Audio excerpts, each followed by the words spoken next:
ओम शांति। 28/4/74। स्थूल के साथ साथ सूक्ष्म साधनों से ईश्वरीय सेवा में सफलता। लास्ट सो फास्ट सर्विस के साधन बतलाते हुए मुरली मनोहर शिव बाबा सर्विसेबल पांडवों से बोले, आज के इस संगठन को कौन सा संगठन कहेंगे?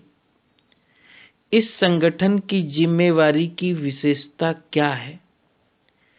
क्या आपने इन सब बातों को अपने संगठन में स्पष्ट किया है? क्या जिम्मेवारी मिली है या ली है?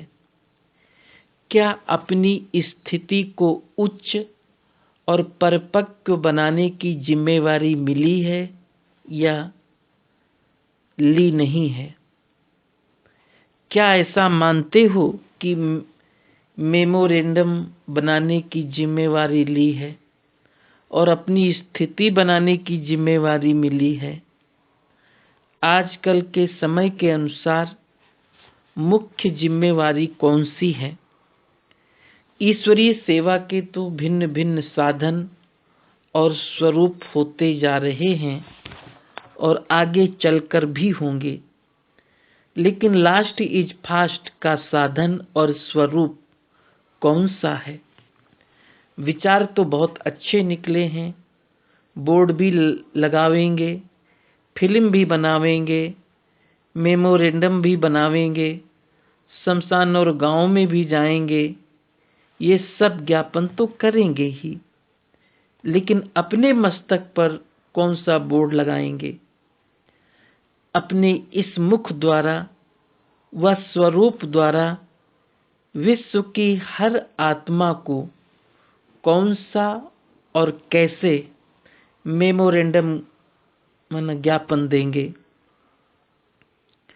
अपने दिव्य अलौकिक चरित्र और शुभ चिंतन द्वारा और हर्षित मुख के चित्र द्वारा कौन सी अलौकिक फिल्म दिखावेंगे? क्या आप एक ही फिल्म तैयार करेंगे या इतने सब ब्रैकेट में संगठन में आए हुए ब्रह्मा कुमार मधुवन वरदान भूमि से चेतन एवं अलौकिक फिल्म बन निकलेंगे? अगर इतनी सब फिल्म हर स्थान पर लोगों को दिखा सको तो क्या यही लास्ट सो फास्ट सर्विस नहीं? गांव गांव में, हर स्थान में सदा काल की शांति व आनंद का अनुभव एक सेकंड में अपनी अनुभवी मूर्त द्वारा दिखाओ व कराओ,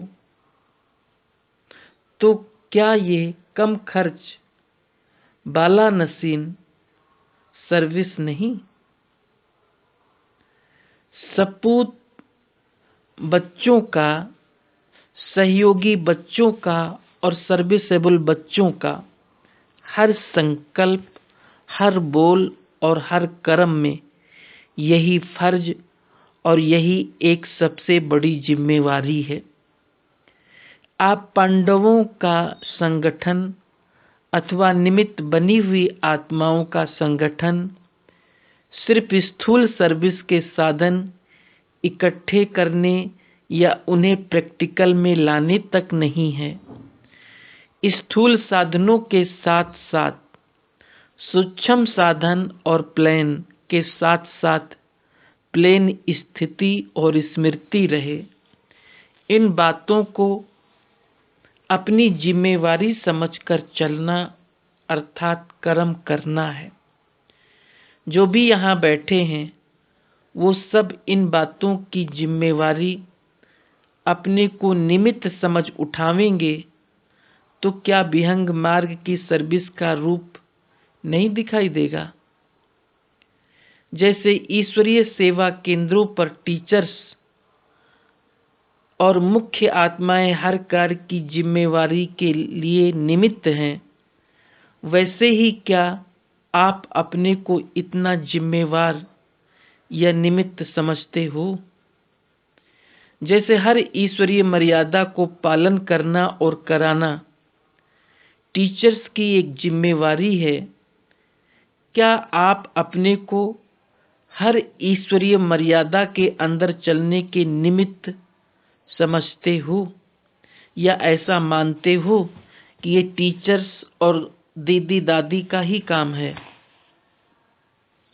टीचर से भी पहले ये जिम्मेवारी आप निमित्त बने हुए पांडवों की है, क्योंकि विश्व के आगे चैलेंज की हुई है कि घर गृहस्थ में रहते कमल पुष्प के समान न्यारे और प्यारे रहने की, कीचड़ में रहते कमल अथवा कलयुगी संपर्क में रहते ब्राह्मण इस चैलेंज को प्रैक्टिकल रूप में लाने के निमित्त हैं, न कि टीचर्स। ये पार्ट पांडवों का है अथवा प्रवृत्ति में रहने वालों का है। टीचर्स के पास पहुंचने से पहले सैंपल के रूप में आप हो। सैंपल को देखकर ही व्यापार करने की हिम्मत व उल्लास आता है। ऐसे ही हर बात में निमित्त बन चलने का क्या अपना पार्ट समझकर चलते हो?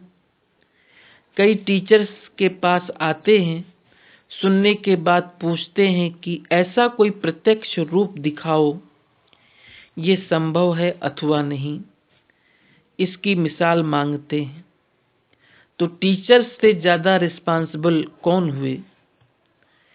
टीचर्स की मर्यादाएं अपनी हैं, लेकिन आप लोगों की मर्यादाएं टीचर्स से कोई कम नहीं है। अमृत वेले से लेकर जो सर्व मर्यादाएं स्मृति, वृत्ति, दृष्टि और कृति सबके प्रति बनी हुई है, तो क्या वे सबकी बुद्धि में सदा स्पष्ट रहती है? क्या हर संकल्प को मर्यादा प्रमाण प्रैक्टिकल में लाते हो? यह है प्रैक्टिकल स्वरूप में लास्ट और फास्ट सर्विस का साधन।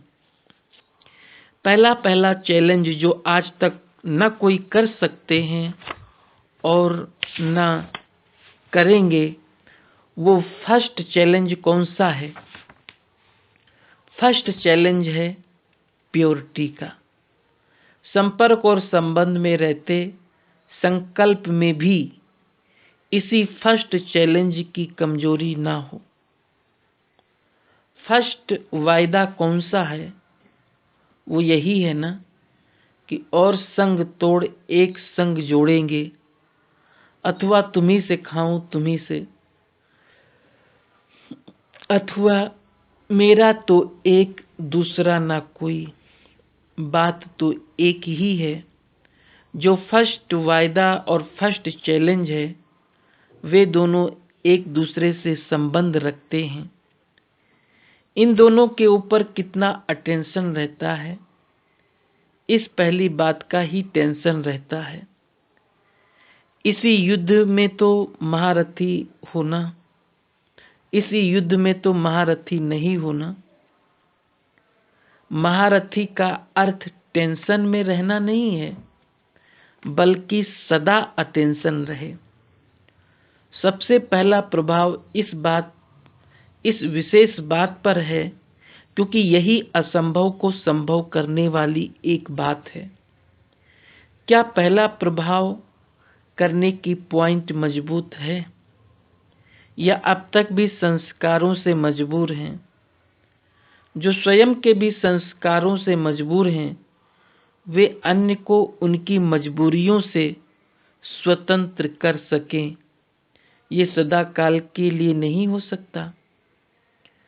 टेम्परेरी प्रभाव तो पड़ सकता है, लेकिन चलते फिरते उन आत्माओं में भी मजबूरियों की लहर उत्पन्न होगी।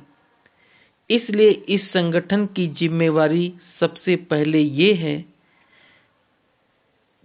सर्व मजबूरियों को हटाना है। पहले स्वयं की और फिर संसार की। फर्स्ट चैलेंज में इंचार्ज बनो, यही है जिम्मेवारी। बाप दादा भी और संसार की सर्व आत्माएं भी यही नवीनता व विशेषता देखना चाहती हैं। आगे चलकर जितने सर्विस के साधनों द्वारा सर्विस को बढ़ाएंगे व मैदान में प्रसिद्ध होते जाएंगे, वैसे हर प्रकार के लोग आपकी हर बात को मंत्रों द्वारा व अपनी सिद्धियों द्वारा चेक करने की चैलेंज करेंगे। संकल्पों को व कर्मों को भी करने के लिए आपके पीछे सीआईडी होंगे। ऐसे ही सहज थोड़ी मानेंगे। बिना प्रूफ और प्रमाण के बुद्धिमान लोग मानने के लिए तैयार नहीं होते। चैलेंज करने के साथ साथ व सर्विस के स्थूल साधनों के साथ साथ क्या ऐसी तैयारी कर रहे हो? माइंड कंट्रोल का एग्जामिनेशन लेंगे। ऐसे नहीं योग में बैठते समय चेक करेंगे, विशेष परिस्थिति के समय माइंड कंट्रोल व स्थिति की चेकिंग करेंगे। माया के सीआईडी ऑफिसर्स कम नहीं होते, तो ऐसी तैयारी करने की जिम्मेवारी व स्वरूप व सैंपल रूप में आगे आने की जिम्मेवारी इस ग्रुप की है। तब तो पांडवों की यादगार ऊंची दिखाई है। ऊंची स्थिति का प्रमाण यादगार है। दूसरी बार जब आओ तो इस बात में पास विद ऑनर बन कर आओ, तब कहेंगे पांडव सेना। अभी तो एक ही टॉपिक और एक ही सब्जेक्ट दे रहे हैं, इसको ही एक रस स्टेज तक लाओ तो आफरीन देंगे। सहज है ना? कितने समय से मेहनत कर रहे हो?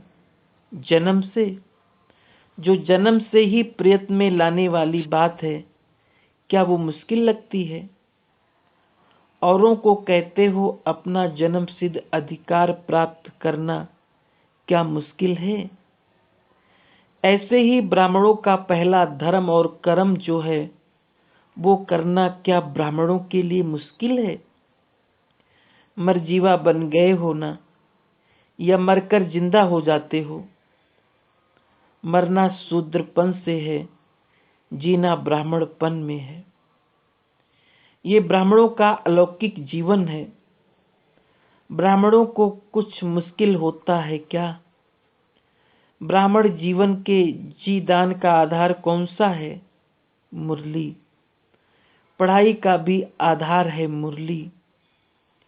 तो जी दान का आधार अच्छी तरह से स्नेह से प्रयत्न में लाते हो, नियम प्रमाण नहीं, लेकिन जी दान का आधार समझ स्नेह रूप में स्वीकार करते हो। जितना स्नेह जी दान से होगा उतना ही स्नेह जीवन दाता से होगा। ऐसा स्नेही अन्य आत्माओं को भी सदा स्नेही व निर्विघ्न बना सकेंगे। अब ऐसे आधार रूप समझ सबके आगे उदाहरण रूप बनो, ये भी जिम्मेवारी है। पांडवों के मुख से चलते फिरते मुरली की रूह रिहान व चर्चा कम सुनाई पड़ती है। गोपियों के मुख से मुरली की चर्चा अधिक सुनने में आती है। क्यों? आपस में ज्ञान की चर्चा करना ये तो ब्राह्मणों का कर्तव्य है। जिस बात में जिसकी जो लगन होती है उसके लिए समय की कमी कभी नहीं हो सकती।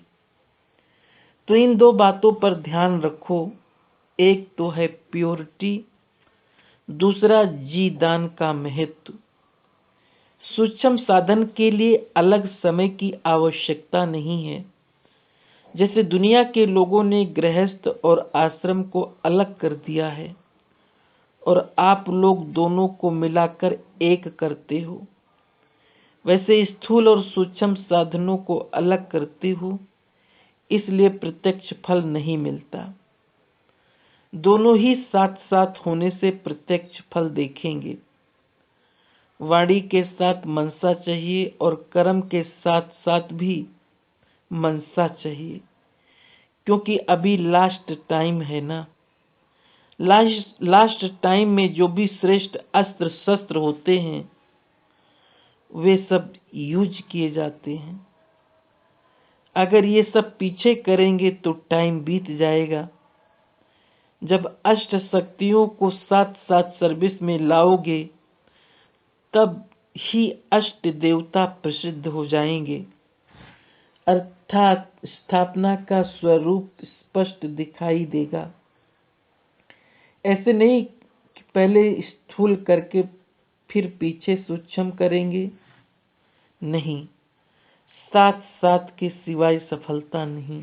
अच्छा, इस मुरली का सार, स्थूल साधनों के साथ साथ सूक्ष्म साधन अपनाने से और प्लेन के साथ साथ प्लेन स्थिति स्मृति रहने से लास्ट इज फास्ट जा सकेंगे। ईश्वरीय मर्यादाओं का पालन करने और कराने की जिम्मेवारी टीचर्स के साथ साथ ब्राह्मणों अर्थात पांडवों की है। ओम शांति।